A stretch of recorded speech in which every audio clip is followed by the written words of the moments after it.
য'ত অৰুণাচল নাগালেণ্ডৰ গেট আছে তাত আমাৰ অসম আৰক্ষীৰ গেট আছে নে নাই আমি আমাৰ মানে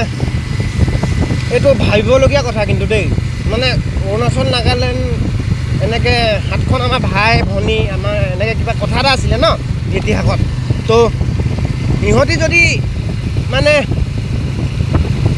এইটো কৰিব পাৰিছে আমি কিয় নোৱাৰোঁ হে আহক মানে এতিয়া কোনোবাই কৈছে যে মই মানে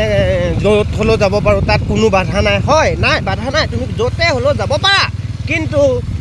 মানে তুমি যাবহে পাৰা য'তে হ'লেও তুমি য'তে হ'লেও গৈ পিনি মানে ছাপ'জ তুমি বাংলাদেশত জন্মগ্ৰহণ কৰিছা তুমি এজন বাংলাদেশী আৰু তুমি অসমত ফুৰিব আহিব পাৰিবা তাত একো বাধা নাই তুমি অসমত ফুৰিবলৈ আহা কাম কৰিবলৈ আহা কিন্তু তুমি ইয়াত আহি ক'ৰবাত খালী মাটি এডোখৰ জুপুৰি এটা বনাই লৈ পিনি থাকি তাত তোমাক কোনো মানে একো নোপোৱাৰ বাবে আকৌ তুমি তোমাৰ সেই বাংলাদেশৰ পৰা আৰু মিয়া খেলা দুটামান আনি পিনি ঘৰ বনাই থাকি মেলি ইয়াত মানে এইখন কৰিলেতো নহ'ব ন হয়নে নহয় কোৱা তুমি কেলা আমাৰ ঘৰত আহিছা ফুৰিবলৈ কাম কৰিবলৈ তো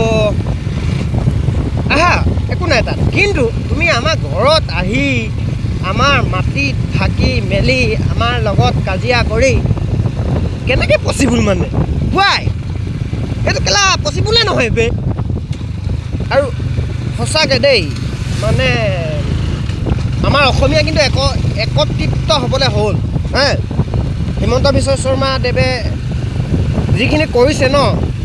মই মানে চেলুট দিছোঁ বেলেগ এজনে এইখিনি কৰিব নোৱাৰে হয় বেলেগ এজন মুখ্যমন্ত্ৰী হোৱা হ'লে ভোটৰ লালসাত বা কিবাৰ লালসাত এইখিনি কৰিব নোৱাৰিলে মানে এই উচ্ছেদ কিবা মানে কৰিব নোৱাৰিলে হয় মানে তেখেতসকলে এটাই ভাবিলে হয় যে এই মানুহখিনিক যদি মই উচ্ছেদ কৰি দিওঁ তেতিয়া মোৰতো ভোট কমি যাব কিন্তু সেইখিনি মানুহক উচ্ছেদ কৰিবলৈ আমাৰ মাননীয় মুখ্যমন্ত্ৰী ডাঙৰীয়াই মানে ভোটৰ লালসাত ভবা নাই মানে উচ্ছেদ কৰি দিছে আৰু এটা কথা এই নিচাজাতীয় দ্ৰব্য যে মানে মই ড্ৰাগছৰ কথা কৈছোঁ ডাইৰেক্টলি এইটো কিন্তু এটা ভয়াৱহ ৰূপ লৈছে দেই অসমত আৰু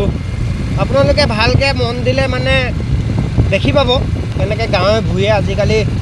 মানে ড্ৰাগছটো বিয়পি গৈছে ন এইবিলাকত মানে 60-70% মানে মিয়া অৰিহণা